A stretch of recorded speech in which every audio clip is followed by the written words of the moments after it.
कितना कर्म कर, साथ दे तो धर्म का, चले तो धर्म पर, खुद पे हौसला रहे, बदी से ना डरे, दूसरों की जय से पहले खुद को जय करे, हमको मन की शक्ति देना।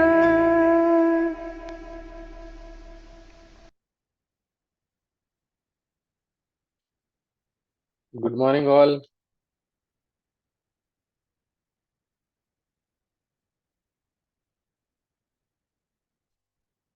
Am I audible? Yes, sir. Okay, fine.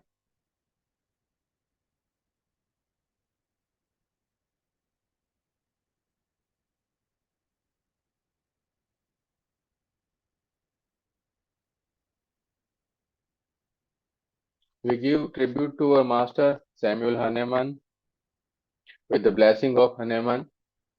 Also, we take the blessings from our Guru, God, Dr. Prafull Vijayakar, sir, who gave us this wonderful science with bridging with the advanced modern science and homeopathy made easy. Jai Hahnemann, Jai Homeopathy, Om Vijayakaraya Namah. So, we are starting our journey with aphorism number 4 today. So, Organon of Medicine, 6th edition. So, today's aphorism. So, yesterday we have learned the third aphorism, the aphorism knowledge of the disease, knowledge of the medicine, knowledge of application of medicine to the disease, choice of the remedy, and the potency, etc. Now, this aphorism guide us about the quality and what physician can do. So aphorism number 4 says, he is likewise preserver. What he means the physician is the preserver of the health if he know the things that derange the health and cause the disease. See, in this aphorism, very important things has been given and how to remove them from person in health. Even though it seems to be a theoretical in nature, but it is not like that. Okay. So if we know what is the cause of the disease, then and then we can make that the disease has been cured. So this is what we have to remove the disease from the person and make the person healthy. So our mission is to cure the patient. Our mission is to restore the patient from sick to the health. So this is what if we know what is the thing deranging. See, in later aphorism somewhere it was written.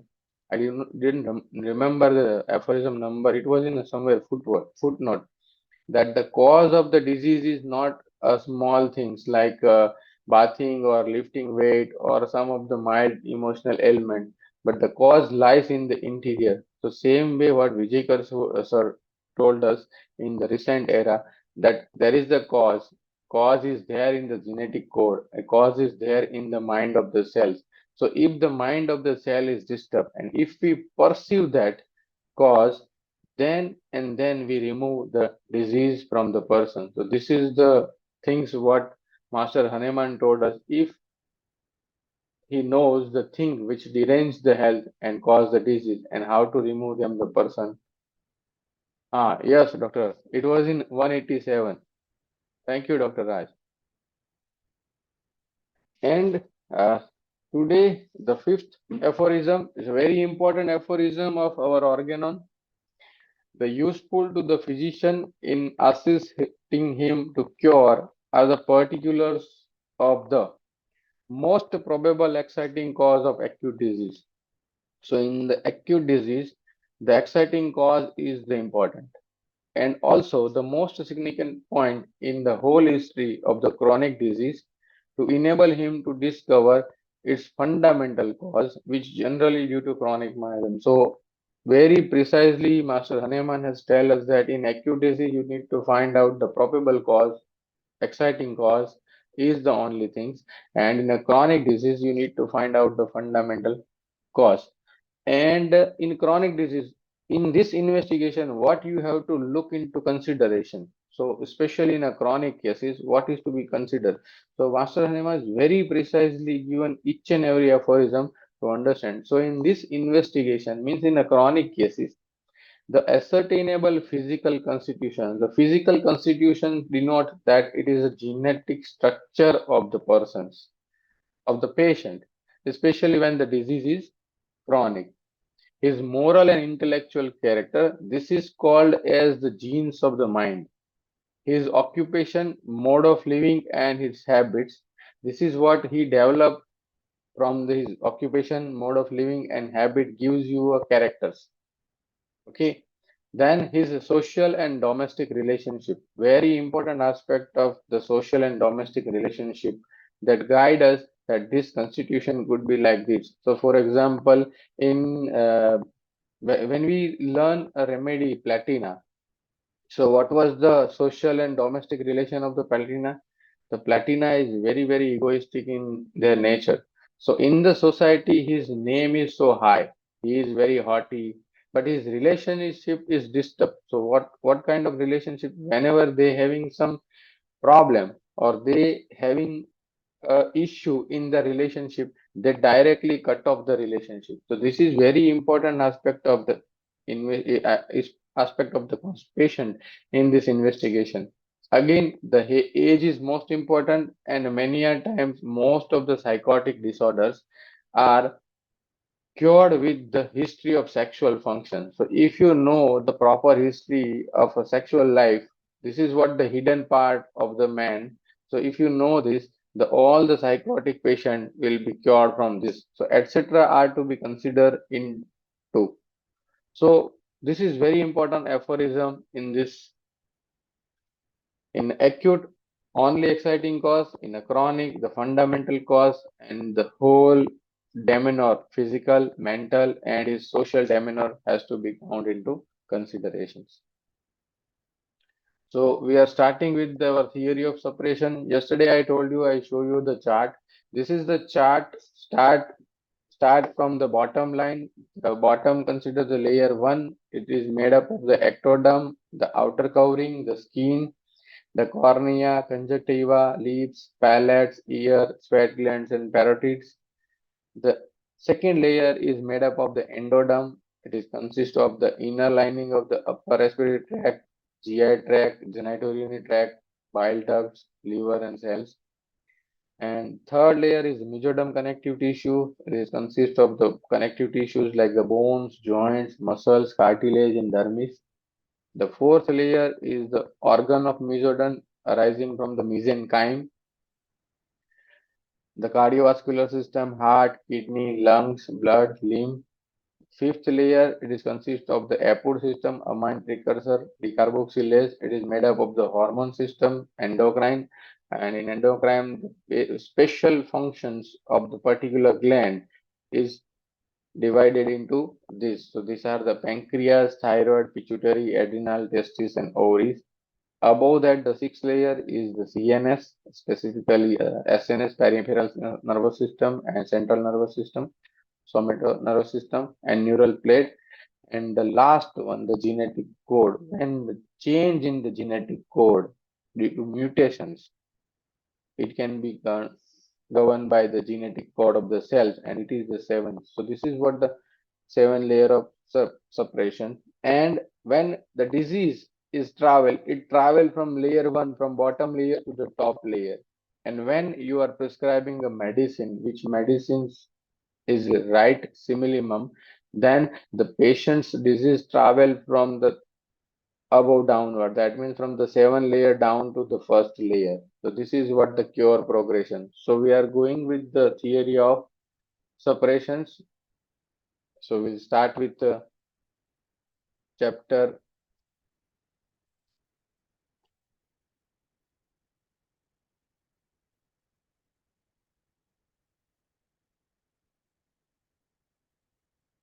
Yesterday we have learned about the chapter 4, and I told you that I need to show you the chart.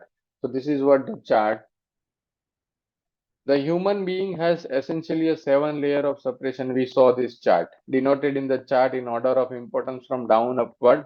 The least important is the skin arising from the ectoderm is at the bottom of the chart, followed by more and more important level. We saw the every layer has sub levels of importance, which will show gradually in the later part.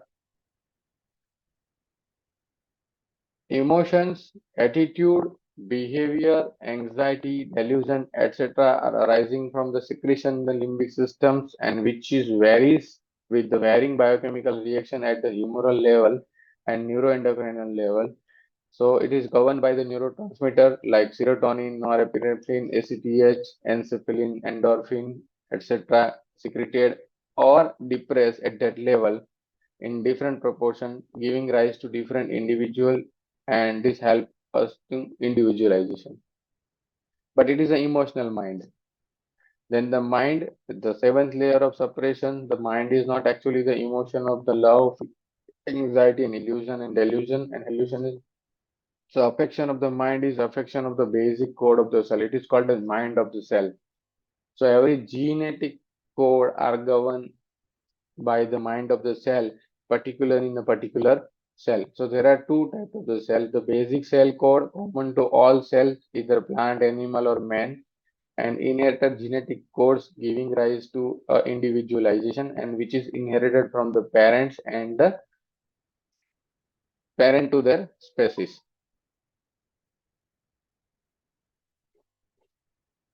So this is what the explanation of the fifth chapter. We are starting with the understanding of the 7 layer, each and every layer. So why sir has proposed these things and this thing help you in the understanding that it is not worthy that the disease exhibit symptoms in tissues and organs where the immunity is impaired. So whenever any symptoms happen in the body, we understand that this is the sign of somewhere disease.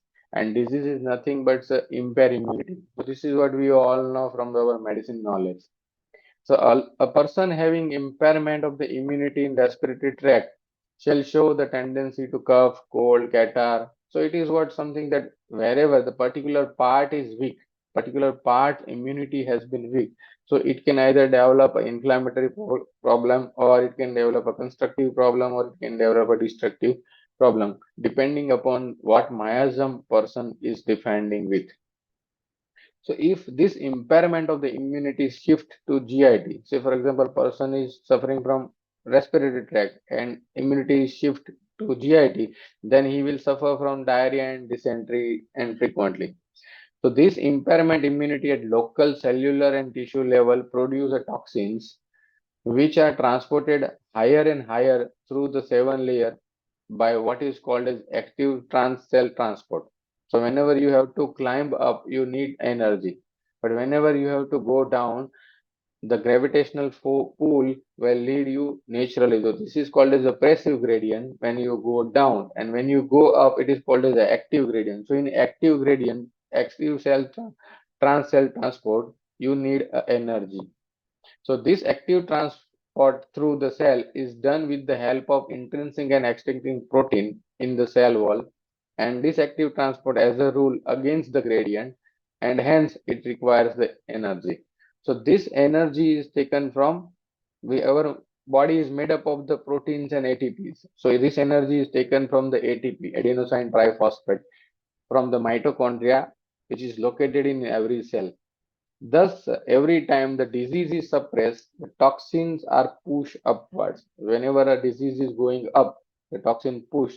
So, what was the result behind that? The result is that the patient feels a weakness. A person feels the weakness. The stored energy of ATP, which was supposed to be used for the daily natural activity of the cell, is used up. So, this gives rise to weakness. And this proves the fact that any treatment which is accompanied by the weakness is leading to suppression. So many a time you have came across the cases of typhoid. when the patient goes to conventional treatment, and in the conventional treatment, what happens when they are treating the typhoid, they prescribe 7 to 14 days of antibiotics. The patient feels that I might not have a fever since I have started the antibiotic treatment, but I didn't get the energy back. So the patient is not recovered. So that means the disease is pushed towards upwards.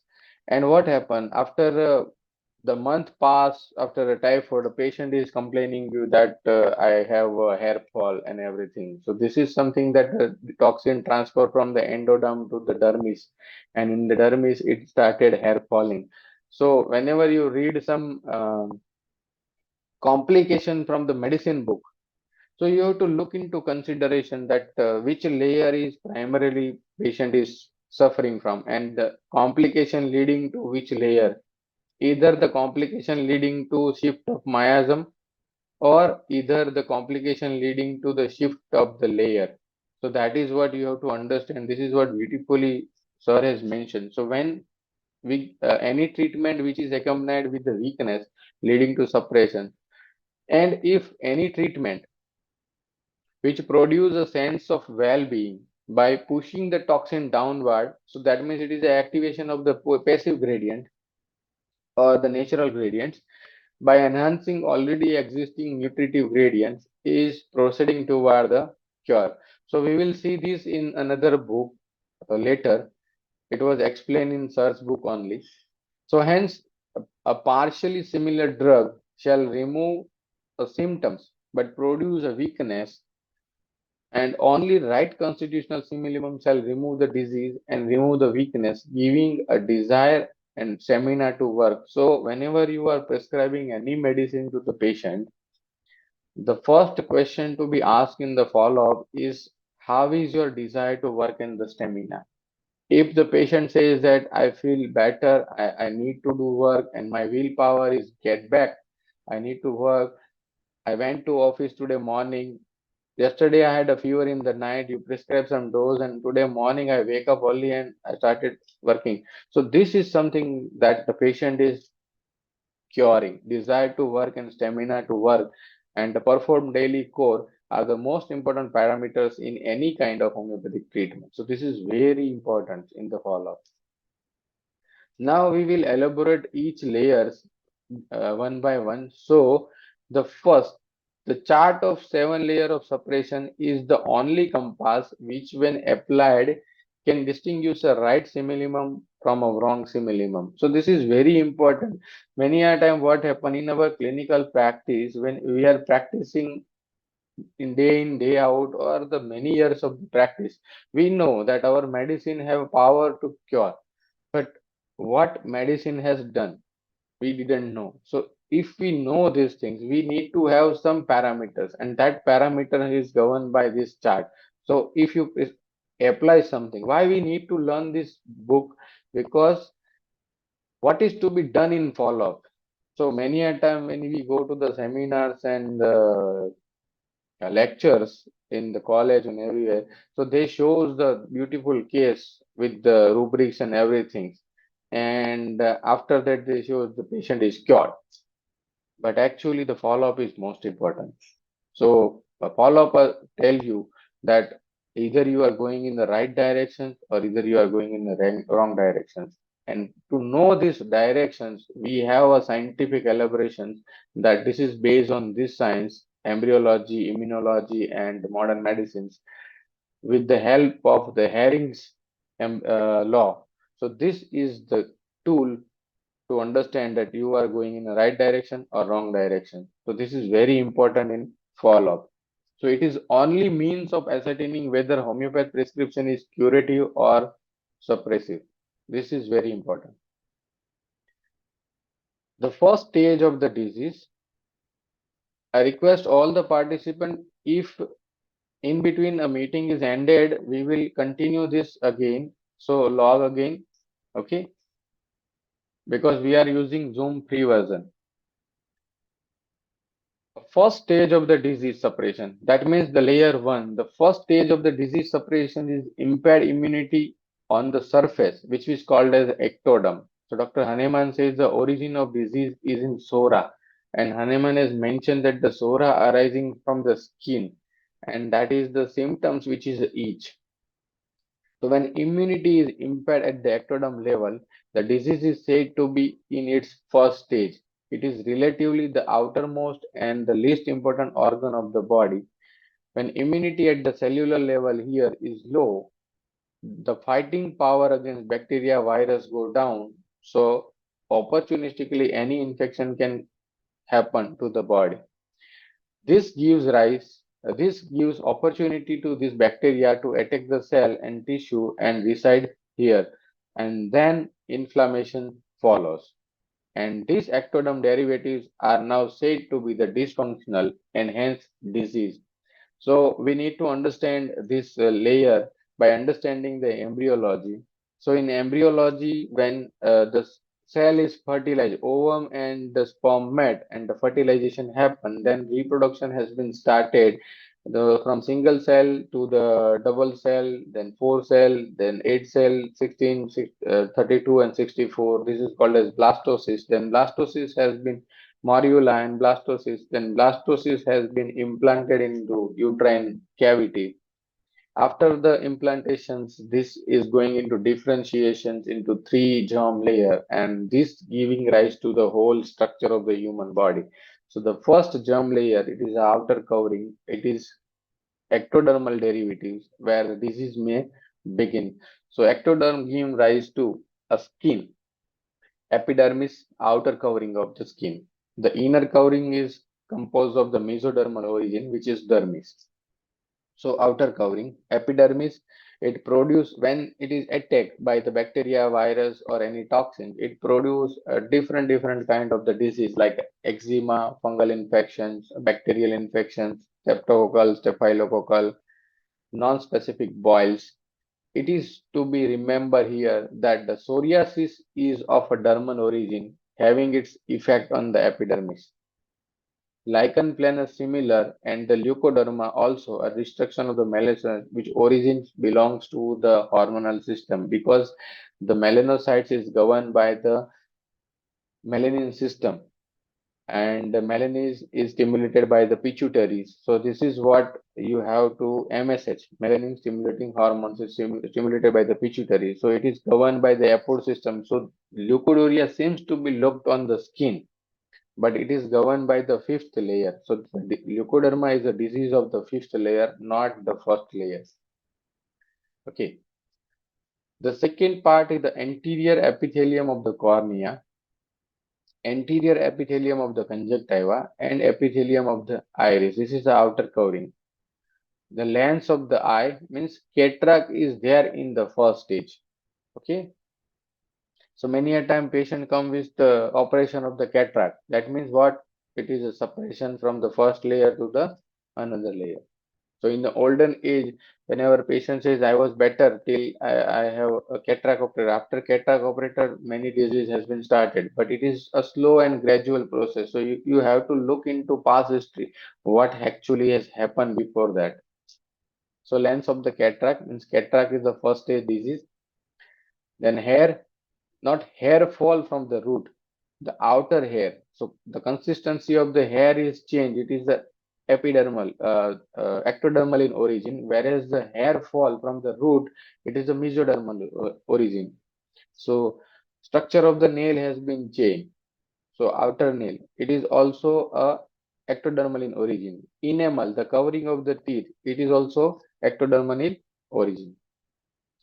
External auditory canal, tympanic membrane, lower part of the anal canal, terminal part of the male urethra, outer part of the vagina, etc. are ectodermal in origin. Now what happened? This ectoderm has been invaginated inside and it is directly connected to the endoderm.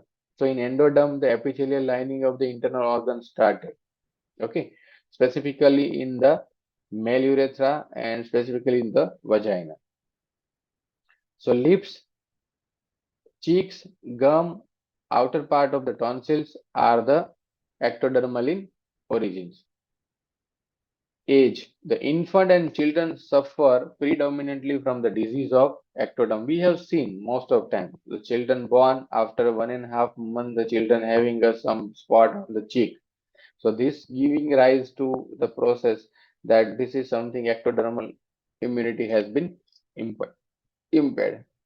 A patient with skin eruptions or a crack with burning better by warmth, characteristic sticky discharge with the scab covering it may be treated by the different homeopath differently.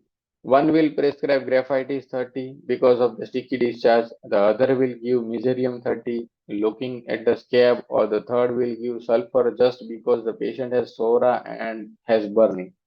And the fourth will differ from all of these, giving rise to arsenic al 200, saying that burning better by warmth is the characteristic of arsenic al, and hence it has to cure. Obviously, all these prescribers vouch for their prescriptions and guarantee the result as per their years of experience.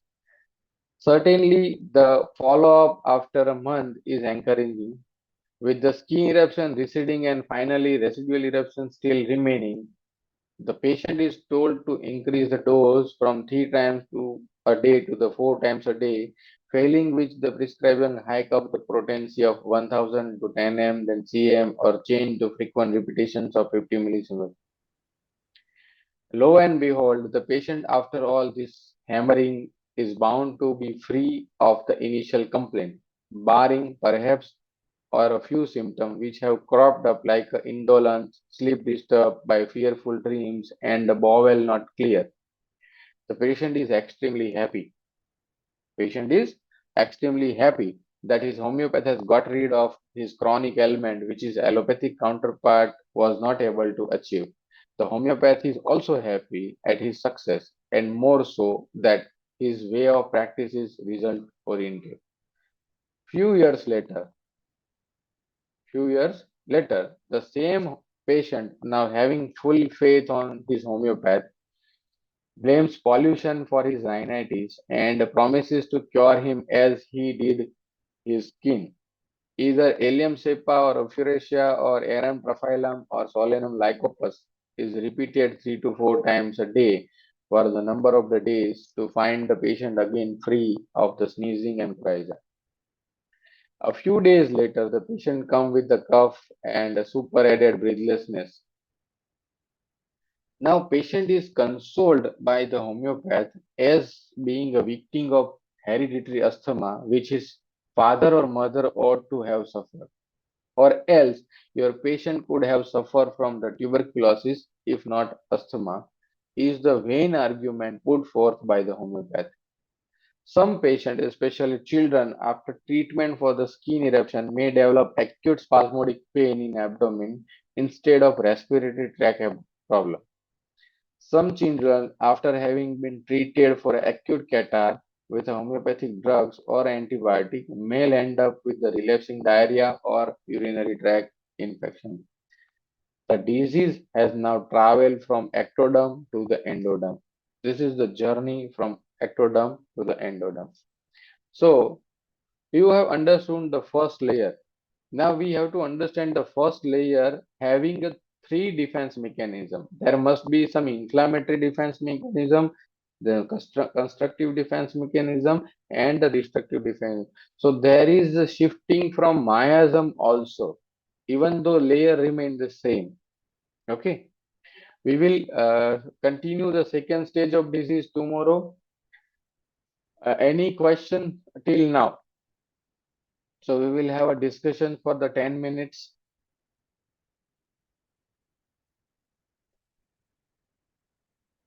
You can ask your question in chat box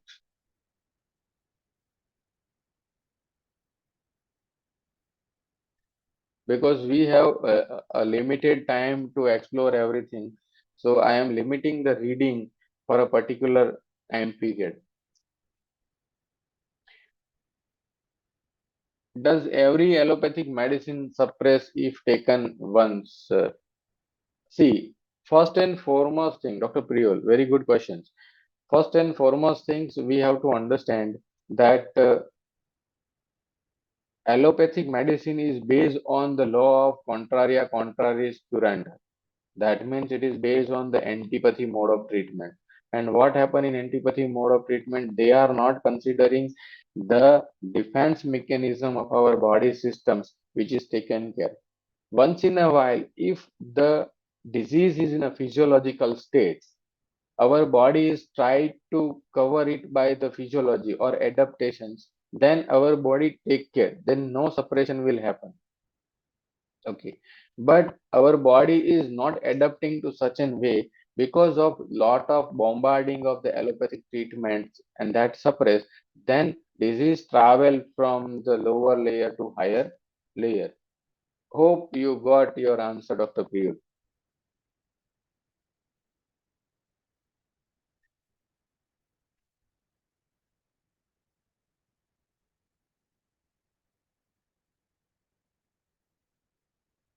Catar released by diarrhea is removal of toxin. So how suppression lies here? What was the catar? Catar of the GIT or catar of the respiratory?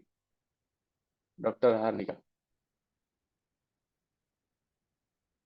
If it is a catar of the respiratory, then you have to understand the importance of the system according to the embryological point of view. Some has given a more important in the embryological way. So this is something that respiratory catar has been suppressed and diarrhea ensue. Again, body is trying to throw out the toxins for the betterment only, but it is again a suppression. Okay. But whenever the patient having a joint pain and the patient develop a diarrhea, then it is that the toxin has been removed. This is the sign of right improvement. Again, you need to look into consideration. If the patient having a diarrhea and any toxin has been removed from the body, but along with that tax toxin removal, patient may not land up into the state of weakness or energy depletion. If the energy depletion is happen because of this, that means again it is a suppression. If we want to give a certain potency and at that time medicine is not available, so does other potency will work? Very important question, but this is what a tricky question to answer. Uh, Most of time in neophytes, it happened that we don't have a 1 m or 10 m or 50 m potency. Our sir used to give a medicine that उसको 10 m दे दो और कभी कभी case बता दिया कि phone पे बता दिया सर ये केस ऐसा ऐसा है और ये है और सर ने बता दिया 10 m दे दो अभी पेशेंट के पास दवाई नहीं है डॉक्टर के पास भी दवाई नहीं है तो क्या कर सकते हैं make it available. The answer is like that. Do not give a replacement because in homeopathy it was written by the master Hahnemann. There is no substitute, no substitute of even a remedy and no substitute even of the potency also. Okay. So and the criteria of potency based on the clinical experience that Hahnemann has also mentioned. Our experience teaches us which remedy and which potency has to be applied into case. Okay. So Dr. Haley, make available of the another potency you do not have from your colleagues and everywhere. Okay, hope you got this. What if the patient is taking both allopathic and homeopathic medicine together? Very important question. Nowadays, it is happening with our system. The patient is on a chronic disease like hypertension and diabetes and everything, and they are taking the allopathic medicines. In the initial days of practice, I used to advise that continue these medicines along with the homeopathy. And we need to look into consideration that our medicine is trying to make the patient in a better way, judging the follow-up in the right direction. And if the direction is right and the symptomatology patient is suffering from is reducing, then advise the patient to taper their allopathic dose in the initial days. But when you evolve to such an extent, like the sir's evolution, sir always says, stop this. No need of that things. Okay. but it is very tricky to handle in such cases. So in the initial days, you can advise the patient continue, and then you have to have idea that in a follow-up, the patient is getting better and better with your medicine, judging the law of Herring's and the understanding with this theory of suppression. Then and then you advise that you have to taper the doses and then stop it. Or sometime the nature will help you that patient went to a physician and physician says that now you are free from hypertension, no need of this hypertensive remedy. So they stop directly. So it can happen in the practice. So we had seen if allergic rhinitis symptoms decreases and bronchitis is appear, is this suppression? Absolutely, Dr. Gargan. It is from outer to inside. So that is meant it is against the law of Harring's, and that is the suppression. For cataract of the eye, if allopathic doctor advise surgery, usually to our elders, what should be our advice? Does such surgery suppress always?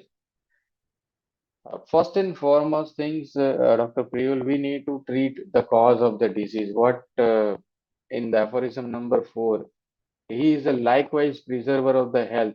So if physician knows that this cataract is not because of just a aging process, it is cataract because of some psychological psychodynamic conflict happening in the life of the patient, which can lead to the blurriness of the lens, and that is the cataract. So we need to remove that cataract by the removing the cause, not by just looking into that allopathic perspective that it become hazy, so we need to remove the lens. And many a time surgery can suppress, surgery cannot, because in older age most of the patients are landing toward the syphilitic miasm. So sometime it happens after cataract surgery, they might develop certain syphilitic disorders. So it can happen, but it is in a long run. Long run means it may be a 6 month or 7 month after patient having certain different disorders. So it can be possible. Again, I advised Dr. Priul that it was proven that J.H. Clark has mentioned that cataract can be cured with the homeopathy in his prescriber of remedy, and there is a treatment, specific treatment, antipsoric treatment is advised by the J.H. Clark for cataract. So you should apply this and advise the patient, because many a time what happen, cataract is the bread and butter for the ophthalmologist. So sometimes cataract is not there, but ophthalmologists find that now patient comes, so I will make it surgery for my survival. So it happen. If a good ophthalmologists are there, they can advise a right direction. Right now the cataract is there, but it is not necessary to do surgery right now. Okay, so you have to wait first. So during the waiting period, you apply your homeopathic knowledge with the antisoric knowledge, and that will help you. So this is something that you do not advise surgery. Okay, Dr. Haley will see the pathology later on. I will take a lecture on pathology. Once we understood the miasm in perfection, then the pathology will help you to treat each and every cases. So I will keep this topic in my mind, and the follow-up upcoming lecture we will put this into that. Pityriasis alba is the first layer disease. Yes, hypertrophy of the tonsil. Shall we use single dose and wait in, or we need to repeat frequently? First and foremost things here, the layer one, but the miasm shift from Sora to psychosis. So we need to understand that we need to treat the constitution. And when we are treating the constitution, we prescribe the remedy. We need to look into consideration as a shifting of miasm from more important to the less important. So that means the inflammation has to follow after hypertrophy has to be removed. So it is not the question of repeating the doses. It is the question of prescribing the medicines and look into follow up that this has miasm has to be reversed from the hypertrophy means psychosis to the SORA. Okay. Frequent repetitions, as Hahnemann has mentioned, no single remedy is advised. No frequent repetition is needed. Again, hypertrophy is not a static or adynamic disease; it's a dynamic in nature. So, single dose is enough.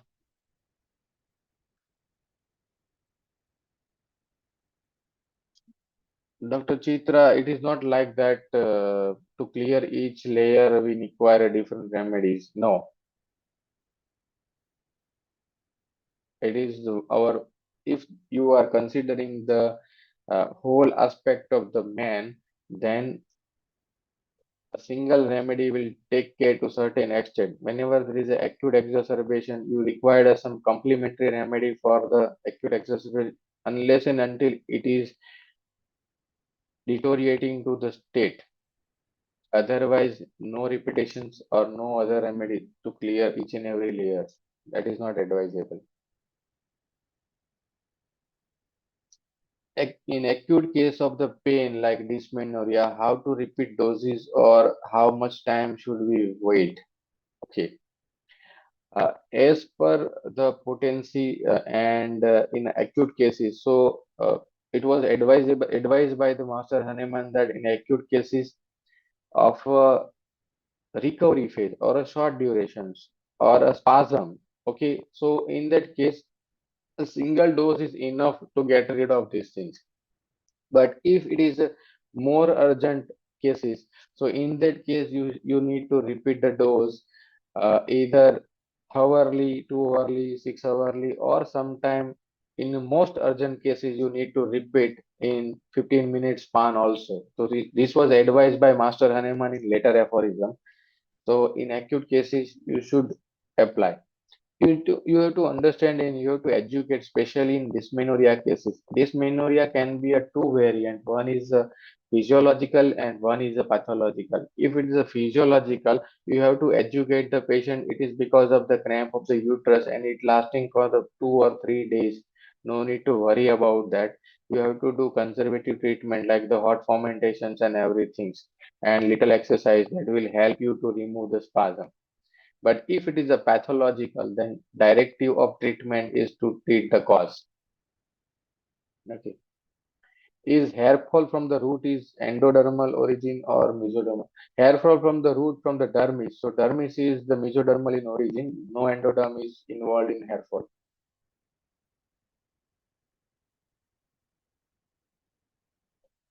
So great. So it was a great discussion today, and thank you for being with us. Thank you all for a great session, and we end up our meeting today. Okay. Any question, let me know on my personal chat box or in the group. So we will make something better in the upcoming meetings. Thank you. Thank you all. Thank you. We will continue these sessions daily. Thank you.